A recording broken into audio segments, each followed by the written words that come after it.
I want to speak with you a little bit about my journey as a creative veteran on advertising. Today I'm the VP creative in Scopely, handling lots of brands, lots of IPs. Prior to that, I was managing the creative side on Playtika. There is some guys over here that also from Playtika. And I want to speak with you a little bit about AI and what it's doing today. So everybody familiar with AI, right? It's really like we are facing with tectonic changes. AI age is coming. Everybody is in tension, in fear a little bit sometime about what AI will do. And basically, every 2 days, there is a new tool, there is a new technology, right? Like last week, it was everybody speak about VO3.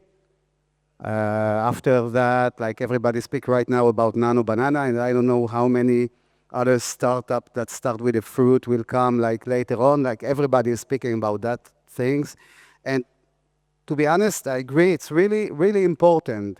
And myself, like I urge my team to handle it and explore it every day, right? Because in terms of art and animation, it's super crucial. Like it's gonna shortcut everything that we are doing today. And basically, we're gonna do a lot of other things that we never did in the past. But I don't want to speak about that because you already know that kind of thing. I want to speak about my creative journey back then, and I want to speak a little bit about what AI doing for the ideation stage. Okay, so yes. So back in the days, when I was a junior art director on advertising agencies, I don't want to say my age, uh, I work with it with my copywriter as a team, and we are basically dealing with lots of campaigns for global brands, doing breakthrough campaign, awarded campaign, right? Uh, Commercials, everything. And I want to speak a little bit about the brainstorm stage because brainstorm, to be honest, was brutal. Like, I don't know how many times you guys faced with awkward silence, right? Like I happened right now. Uh, Awkward silence, a moment that you are staring on this blinking cursor in front of your document and you have nothing, nothing in your head. And then all of a sudden, boom, it hits you, right? There is an idea, like idea is coming from, and you know that you're creative people, when you feel it in your guts and you know this is it, like this electric moment that an idea come on your fever mind, there is nothing compared to it. But today, basically, fast forward to these days, the team are much more linear. We are not working in a team. There is much more creative persons that work solos, and we have to deal with a lot of things, moving much more faster. So basically, since we are not working in a team anymore, I want to introduce you my new creative partner, which is Prague, I'm excited to be here. Well, in the compiled enthusiasm sense. What a room. well, this guy is our new Good creative point. partner, I don't feel, I infer. but she just said she is excited. But again, what is excited for AI?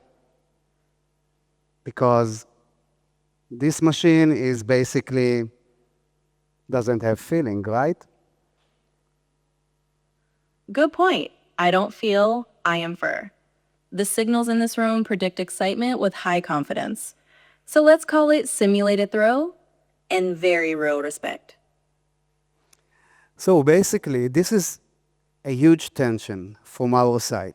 We are, as a creative people, needs to understand better our audience, right? Eventually, we are dealing with people and people feeling emotion. And our position, basically, is to tickle this nerve of those people. And how we can do that if we are facing most of our time with a machine that is only simulate the feeling, right? Click. Fair, but your audience already opts for machine-mediated moments. At McDonald's, self-checkout is 30% of transactions. A quiet vote for no small talk. In a world of screen-to-screen living, I can help you design for that reality. Want me to surface a few emotional hooks for today's talk? So basically, this is a good start. People today in McDonald's, they are choosing to order everything from the kiosk rather than speak with a person, okay? More than 30%, and if you go to the young generation, it's much more higher. They are prefer not to speak with people. Okay, and this is going to be hard for us on one end because we need to engage with people to understand their emotions. But on the other hand, I think on that case, this tool can help us a lot to understand better what is our audience feeling because it's communicate with these tools. So one of the things that we need to do is to understand better our audiences. Well, that's good. Except the server farms, because let's be honest, those poor things never get a day off. Well, this is also another good point. Yeah, we are basically communicating with audiences and we need to work with human beings, right? Maybe it's better to avoid the country call out. Just keep the server farms in China as the server farms. Same joke, less risk. Okay, so basically we are not working with server farms in China and it's messed If up. you want to take a risk, Yeah, so I want to say something about that. When I said this joke on my slide about server farms in China, the AI suggests me to avoid saying China. Okay? Um, well, I think this is another topic that we need to discuss about, okay? Because we need to take risk, right? When we are doing stuff. If we want to be funny, if we want to surprise people, sometimes we need to take risks. Sometimes we want to fail. Sometimes it's all about successful failures, right? And if I will always go to the machine, I will never fail. I will not, might not going to succeed, like in terms of breakthrough campaigns, but I will never fail, and I will get always a medium result. if you want to take a risk, at least let me check the audience first. Okay, that's a good point. So check the audience and tell me what do you see.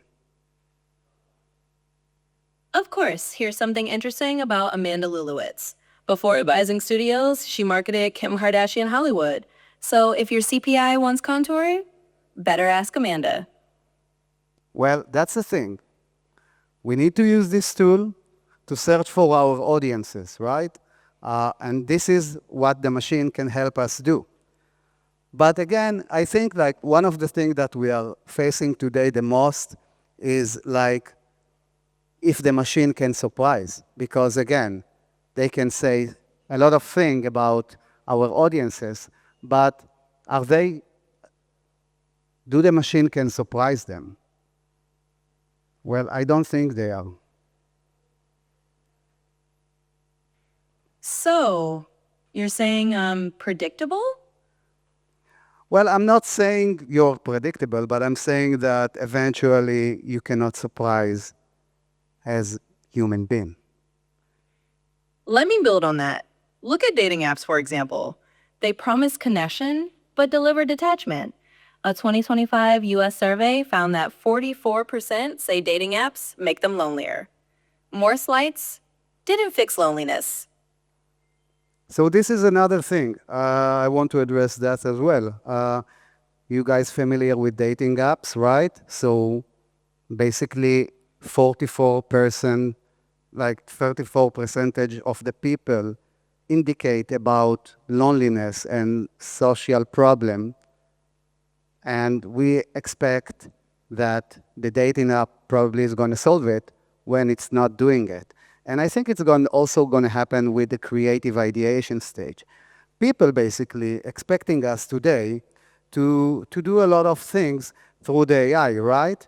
CMOs and marketing, they think, so if you can ideate in a second, so give me 60 ideas per minute, right? It's not working like that. You cannot make the ideation stage so efficient on that case.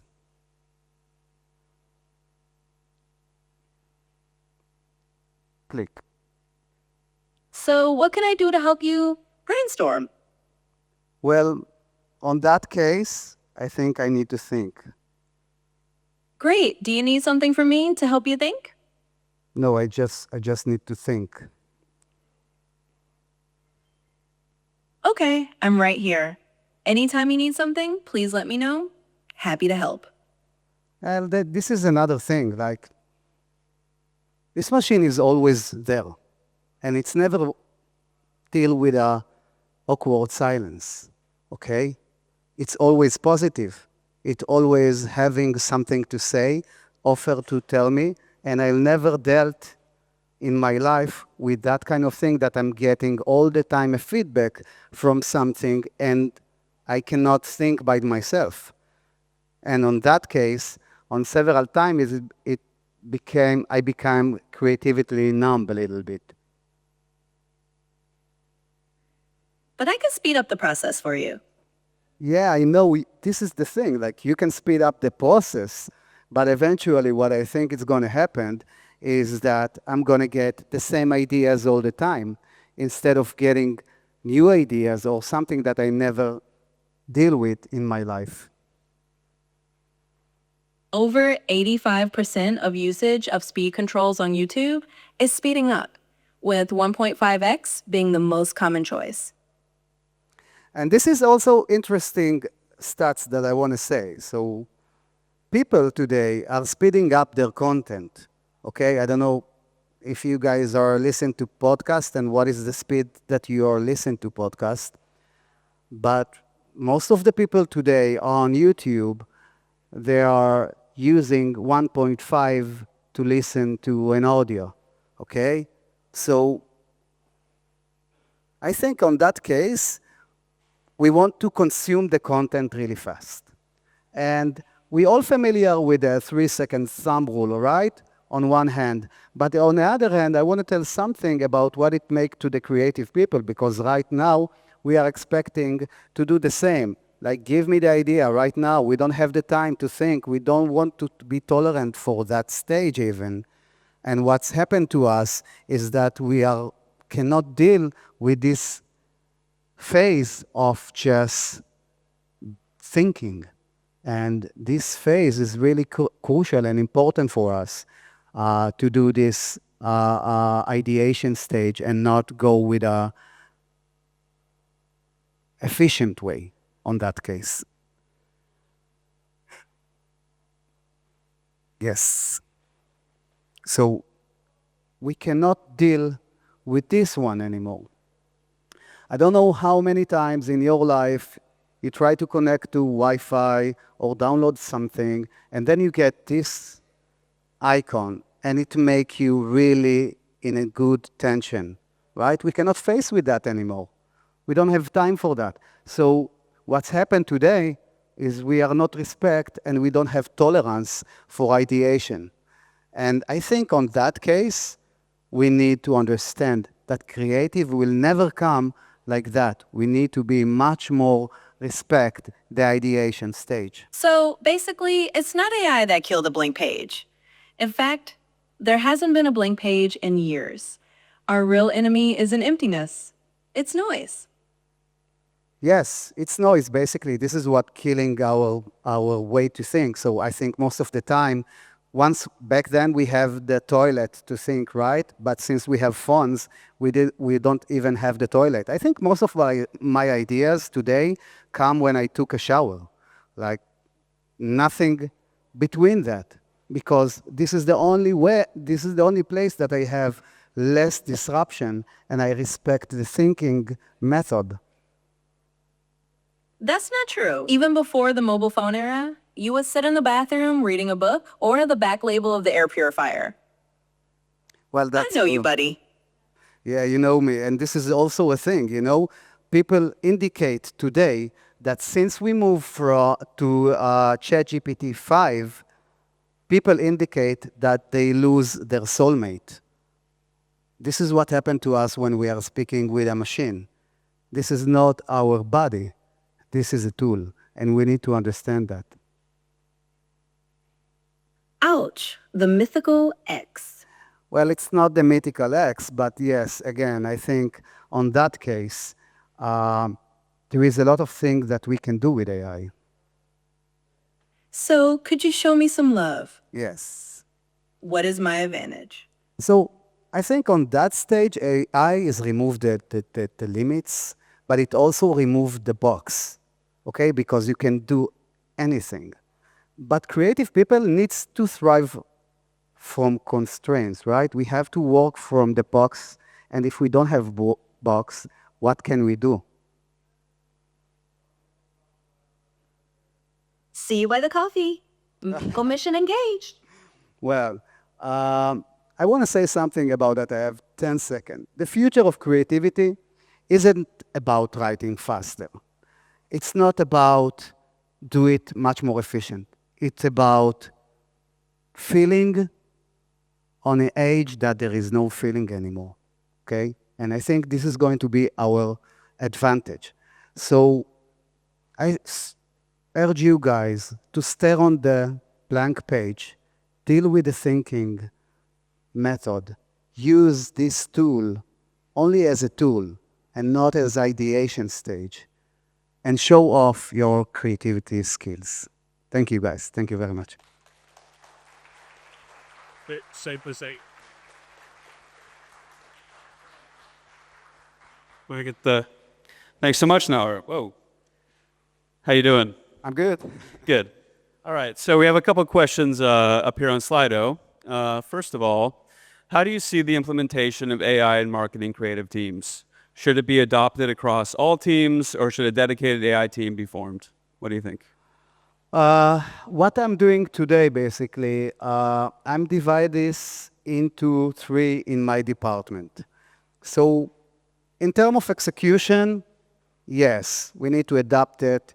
We need to build a team that can explore and experiment as much as we can, dealing with all these tools that help us to do stuff, right? If it's 11 Labs or Nano Banana or whatever it is, in terms of execution, we have to be there, and we are doing it. And it's really good. I can see a lot of efficient on that case. The second point is the creative ideation stage. How can we understand our audience better, the competitor environment better, and how we can leverage the tool not as a counter, as a wiki something that can help us understand, but the ideation is going to be our part. And then there is the third part, which is, I think, much more in terms of production path, how to make workflow much more smoother, how to make stuff and dealing with interfaces, dealing with stakeholders, dealing with other people. And this is basically the third, like the 3 part that I'm using today with AI. Gotcha. And how much pushback did you get from your teams when you asked them to start using AI tools? Well, to be honest, we just spoke about this one. I think it was a couple days ago. I spoke with my manager about it, and I think like 2 years ago, everybody was like, AI, we're going to get our work, and today we are much more enhanced it. I think it's happened like with any technology. I don't know what is the age over here in the audience, but I remember days that I afraid to put my credit card on the internet, right? Like I remember those days that people are afraid to share their number over there, and today like it's people doing it all over the place, right? So I think it's enhancing technology starting with fear. I think it's better to start with a curiosity. If you want to ask me what it is, let's talk about it later on. I'm going to tell you. Perfect. Thanks so much, Naor. One more round of got it. applause, guys.